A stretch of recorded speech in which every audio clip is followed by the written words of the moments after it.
The 2025 bull market continues. In fact, we continue to see the S&P 500 close at record highs, and for just one example, Nvidia just became the first company ever to hit a $5 trillion valuation, but in the midst of this bull run, we still have multiple stocks trading right at their 52-week low, some you should probably avoid, some that may be opportunities. So in this video, we'll be looking at 5 examples, 2 of which I actually own in my personal portfolio.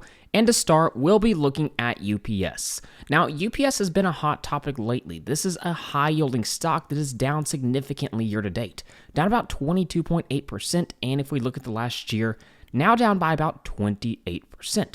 But if we look at the last 5 days, the company is actually up over 10%. What happened right here that caused the spike? Well, the stock just recently released their latest quarter's earnings, and to be quite transparent, expectations were extremely low, which ironically enough can be good news when we're talking about stocks because it's not hard to beat expectations.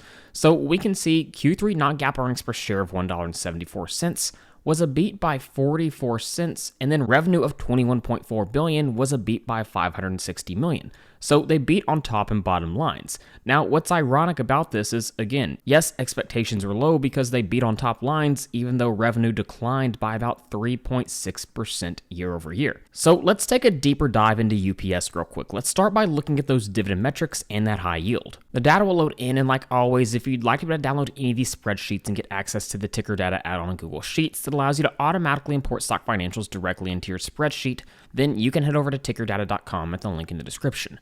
Now, we can see UPS. Again, the starting dividend yield is about 6.74%, and the dividend growth has actually been really impressive. Look at this in the last 5 years. Over 10% compounded annual dividend growth rate. So a phenomenal combination at first glance of dividend growth and dividend yield, but what you'll notice is if you take a closer look, the majority of that dividend growth came from 2021 to 2022, and the dividend has grown pretty slow since then.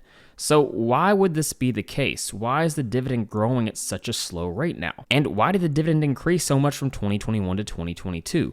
Well, again, it always comes down to free cash flow. Dividends are paid out of free cash flow. And look at what happened in 2021 and 2022. Free cash flow was hitting record levels for UPS, and they increased the dividend significantly during that time, but since then, free cash flow has declined considerably. In fact, the 2023 free cash flow didn't cover the dividend. 2024 free cash flow barely did. That free cash flow payout ratio is about 87%. So the vast majority of that capital is being used to pay out dividends. Now keep in mind, there's 5 ways to use free cash flow. We can reinvest back into the business, we can pay down debt, we can do mergers and acquisitions, or we can buy back shares or pay out a dividend. So if 87% is being used to pay out a dividend, that's not a lot of capital left over for those other options, which is where part of the problem starts for UPS. For example, if we jump over to the earnings presentation they just recently released, what they're doing on this slide is showing us their capital allocation plan. Essentially, how do they plan to use their free cash flow? Here's the problem. The dividends they paid out was $4 billion and share repurchases was $1 billion. So how is this possible? How can they pay out more in dividends and buy back shares than they actually generated in free cash flow?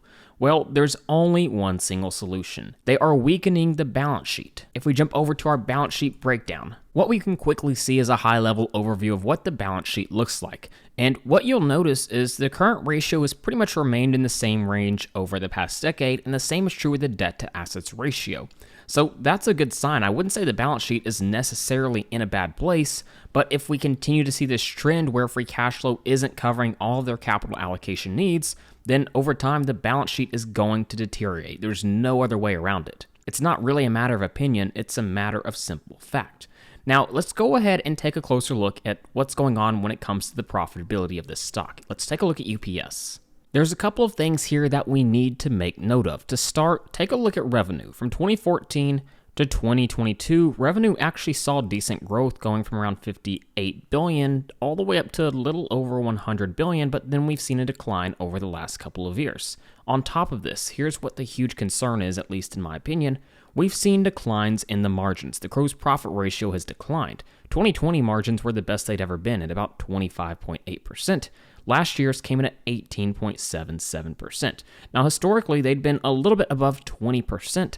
So when you combine the fact that revenues are declining with margins declining, Naturally, that's a very bad sign, and it's why we're going to see earnings per share collapse as well. So what's UPS's solution? Well, the company has emphasized that they're focused on a major strategic transformation centered on network reconfiguration, automation, and a deliberate shift away from lower yield e-commerce and Amazon volumes. There's a few different things going on there, but an easy way to say this is they're trying to cut back on cost. This is what management has told us many times throughout the year. Now, the problem with this is yes, cutting back on costs can absolutely boost the bottom lines. There's no doubt about that, but it's a difficult long-term plan. And it's really difficult in particular because if we jump back over to our earnings report slide, here's the huge concern that I have. Third quarter average daily volume declined by 12.3%. For a business like UPS, it's extremely difficult to manage declines in volumes. Why is this the case? Well, because right now we've seen they don't have a lot of control over their profit margins. To contrast, think about a business like Altria, stock ticker MO. It's a company that's not necessarily growing revenue and volumes at a healthy rate, but they have incredible pricing power. And so because of that, their gross profit ratio increases every single year, which continues to boost earnings and free cash flow. UPS is not like that. They don't have the same pricing power. So it becomes incredibly difficult to mitigate volume declines. And this is why the company's currently so focused on cost reduction. Now again, with that being said, expectations were very low going into this earnings report, so congrats to the investors who enjoyed the nice 10% boost in the last 5 days. But what does the stock look like right now from a valuation perspective? Is it interesting considering that high, close to 7% starting dividend yield? Well, one of the things we can do is simply run it through a dividend discount model. We'll plug in UPS and jump over to our dividend discount model. Now, what we want to do as we zoom in and look at this valuation, remember, we're valuing the stock based on how much they're paying out in dividends and how much we think that dividend will grow in the future. So right now, if we assume 0% dividend growth moving forward, the stock would be worth $77.06, which is about 20% lower than the current share price. They're currently trading at $97.50. So here's what we can do in the case of UPS. We can look at it in the case of a reverse dividend discount model perspective. Basically what we're doing is saying how much growth is priced in at the current price. So let's bump this up by 1%. All of a sudden we can see the fair value would be about $88. If we bumped up to 2%, we get to around $102. So let's go at about 1.75. All of a sudden, we get very close to the current share price. 1.75% dividend growth moving forward would give us a fair value of $98.74. So this is the dividend growth rate that the market is currently pricing into the stock. The question we have to ask ourselves is whether or not we actually think they can achieve that, because if so, then the stock might be trading at a fair value. If they can grow it faster, then the stock is certainly undervalued. But if they can't grow it this fast, then the stock is still overvalued. Now, as we've seen historically speaking, they have been able to grow the dividend at a healthy rate. Even if you don't include this one-time massive dividend increase, the dividend has still been growing at a slow but a rate faster than 1.75%. But again, right now I have some major concerns about the capital allocation and the volume declines. It's hard for them to overcome this. Now, perhaps this isn't something that's going to last long term, but the capital allocation that we're seeing right now is certainly probably my biggest concern for this business. It's hard to mitigate year-to-date free cash flow sitting at $2.7 billion, while dividends paid out is about $4 billion. That's a major red flag. So is there opportunity with UPS? Maybe that's the case, but I'm not brave enough to take that chance. I prefer to make investing as simple as possible. I don't like a lot of unpredictability. Now we come to another high yielder in Verizon. And if we look at the dividend metrics for Verizon, and we can see the yield is around 6.77%, and they do have a history of growing it at a slow rate, but the good news is free cash flow actually covers this dividend pretty well. The free cash flow payout ratio is below 60%. Now, if we look at Verizon, what we can see is in the last year down by about 3%, and year to date, currently trading somewhat flat, but that's actually news because they just released their latest quarter's earnings and they're up about 2.34% on the day, but they're still trending towards the low end of their 52-week range. So there's plenty for us to look at. To start, let's look at the recent earnings report. Q3 non-GAAP EPS of $1.21 was a beat by 2 cents, so a slight beat. And then revenue was actually a miss by $470 million, but it was up about 1.5% year over year. So overall, people seem to be somewhat pleased with this earnings report. Why would that be the case? Well, there's a couple of different things that we can point to. To start, if we scroll down, we can see total revenues for Verizon are up about 1.5% year over year, as we just pointed out. Now, obviously, that doesn't seem like a lot, but if we put this into perspective, take a look at their revenue over the past decade. What we can see is revenue has been extremely stagnant. 10-year revenue CAGR is sitting at just 0.59%, and the 5-year revenue CAGR at about 0.44%.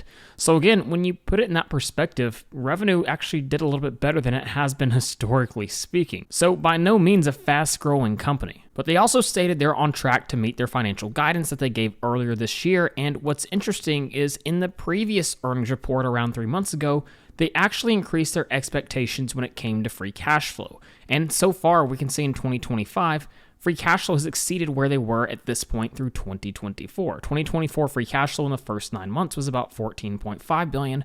So far this year, about $15.8 billion, which obviously supports dividend growth, which is exactly what they've been doing. And on top of all this, they did state in their earnings presentation that we reiterated our guidance for the year at $19.5 billion to $20.5 billion for 2025, and that's in regards to free cash flow. And then they stated we expect to have higher cash flows in 2026 versus 2025.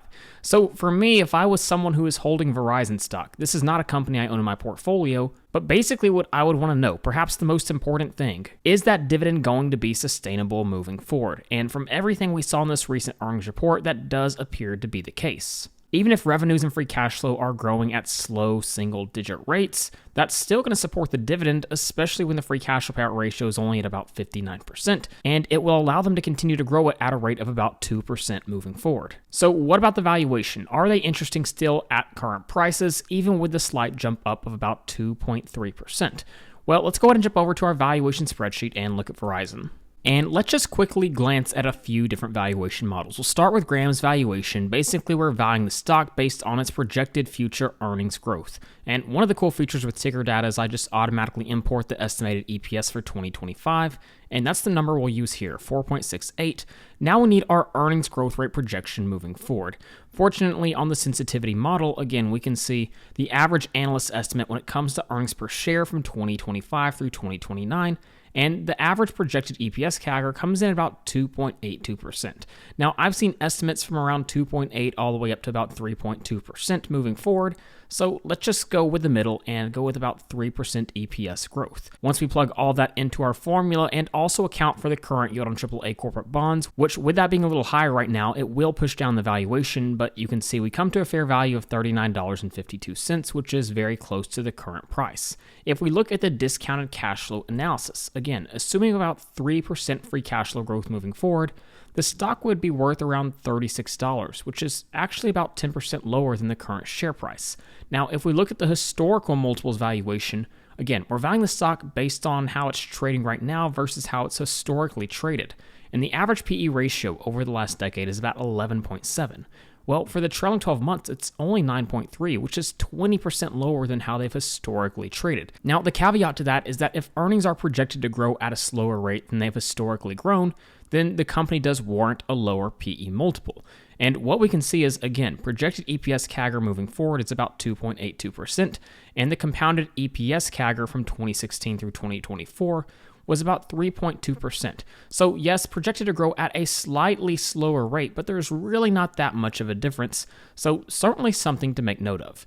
Now finally, let's use a dividend discount model, perhaps one of the most effective ways to value Verizon, and again, we'll assume a dividend growth rate of 2%, which is absolutely sustainable for this company based on what we've seen so far moving forward. So with a 2% dividend growth rate, we'd come to a fair value of about $42.72. So if we look at the output tab, we can see essentially when we average these valuations together, we come almost to exactly the current share price for the company. Next up, we have the insurance company Brown & Brown, and this is a stock that just released earnings like the other two companies that we've seen so far, but the results have been drastically different. If we look in the last 5 days, they're down about 10.3%. Year to date, down 21.6%, and in the last year, down 22.61%. So let's just go ahead and start by briefly looking at the dividend metrics. Now, unlike the other stocks we've looked at, this is a low yielder that grows its dividend at a high rate. The 5-year dividend CAGR is now 13.69%. So about in 2014 is paying out 21 cents per share. It's now up to 66 cents per share. So we're talking about dramatic dividend growth in a short time period. and they use very little of their capital to actually pay out their dividend, which is somewhat typical for financial stocks, more particular insurance stocks. Now, when we say Brown & Brown is an insurance stock, it's important we differentiate what they actually do. What does their business model look like? And this is something I was talking about over on Dividendology.com just the other day. Be sure to check it out. There's a link in the description. But we can see Brown & Brown is unlike traditional insurers that actually take on risk. Brown & Brown is a middleman. They connect customers with the right insurance carriers and earn commissions and fees. So if we look at their two main sources of revenues, 70% is commissions, which is basically every time they place a customer with an insurance carrier, and then they have fees, which is about 30% of revenue. Basically, they charge fees directly to customers for specialized services like risk management, employee benefits consulting, or claims administration. And the advantage that this provides Brown & Brown with is they become a much more capital-light business.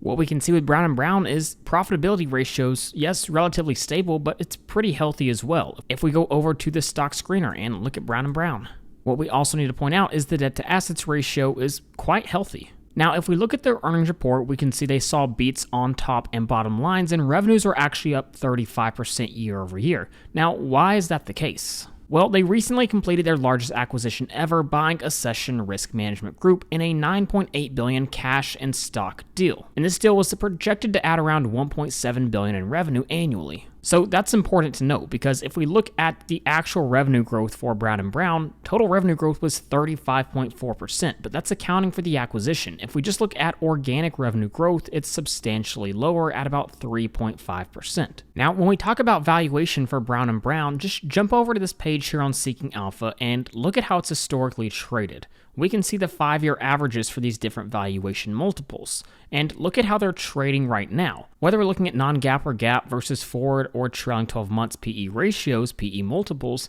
they're trading substantially below how they've historically traded. The same is even true on a price to earnings growth basis as well, or even a price to sales, price to book ratio, or price to cash flow ratio. Now, if we look at the historic earnings growth rates, yes, they've grown earnings very fast over the last few years, around 18% compounded annual growth rate, but they're still projected to grow earnings at a very healthy rate moving forward, really a double-digit rate for the most part. So with that being said, these valuation multiples are certainly starting to look attractive when you're accounting for double-digit earnings growth moving forward. This is definitely one to have on your watch list. Now we come to Waste Management, and this is one that I do actually own in my portfolio, and overall I've seen pretty solid gains from this position for the most part. I'm up around 31.5%. But we can see they've seen a significant pullback in the last few days, currently down about 8.42%. At one point in the last year, they were trading as high as $242 per share, but now all the way down to around $197.20. So if we look at the dividend metrics for Waste Management, and we can see Waste Management is sitting with a yield of about 1.63%, 10-year dividend CAGR, 5-year dividend CAGR in that 8% range, and using a little more than half their free cash flow to actually pay out dividends.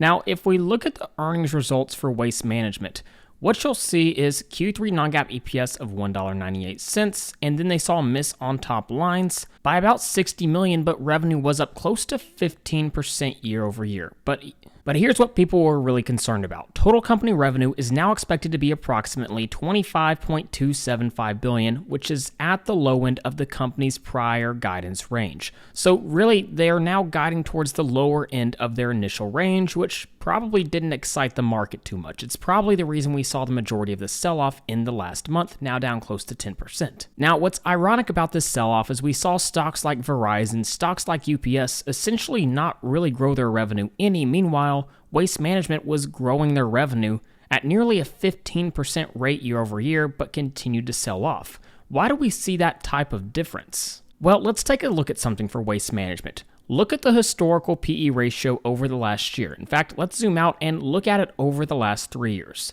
We can see the trailing 12 months PE ratio for Waste Management was 32.16. That's a relatively high trailing 12 months PE ratio. At least at first glance, some stocks are growing earnings at a really high rate that can justify this type of valuation. So how fast is Waste Management projected to grow their EPS moving forward? Well, if we look down here, we can see from 2025 to 2029, the projected EPS CAGR is about 8.65%.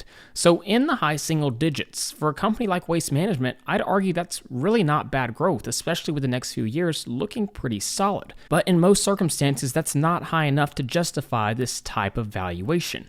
But we have to remember, when it comes to things like the PE ratio, there's typically two things we have to consider. How fast are earnings growing? That's what we were just looking at, but also how predictable and how stable are those earnings?